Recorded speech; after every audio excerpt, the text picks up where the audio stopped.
So here we are again. One of the things about being a do-it-yourselfer is that sometimes you end up doing things over and over again.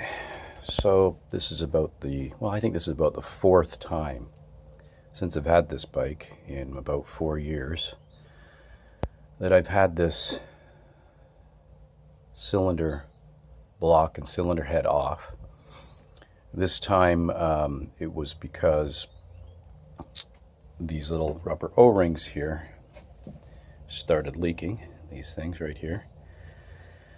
And I replaced them last year, but last year I put them in, I set them in some 3-bond to try to keep them in place. And unfortunately that 3-bond reacted with the rubber and caused them to swell and distort, which then caused a leak on that side over there. So, you live and learn, because I didn't know that 3-bond would actually react with rubber that way. And so here we are again. The first time I took it apart was because I just wanted to do an upper end, top end rebuild, refresh. And when I put it back together the first time, I used gasket remover, you can see it down there, to try to remove some of the gaskets, because if you've ever done this, that's the hardest, in my opinion, that's probably the hardest part of the job, is getting the gaskets material off of the surfaces. And unfortunately, when I put it all back together again, I didn't clean the surfaces off well enough, and the gasket remover that I used to remove the gaskets actually ate away at the new gasket. So that was a season where I had to take it apart again.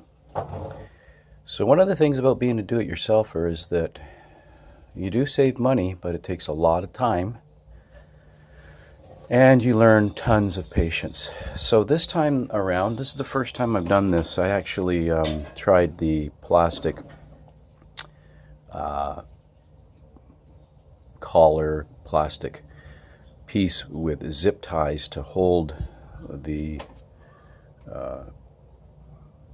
rings in when you're dropping down the cylinder head. That I found to be the best way to do it.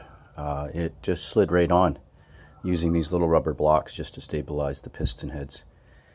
And I tell you, that really, I've been spending days dreading this, because in the past what I've done is I've actually tried to, and I have been successful, at compressing the piston rings by hand and feeding them up here into the cylinder. There's a little lip here, and once you get them started, they just slide in. But I did have a situation the first time I did it where the lower oil rings down here weren't quite past the lip, and ended up messing up with one of those oil rings and had to replace it. So here we are again. Hardest part really is getting these pistons back in, and then it's just a matter of being careful. I will come back and maybe do an update in a little while.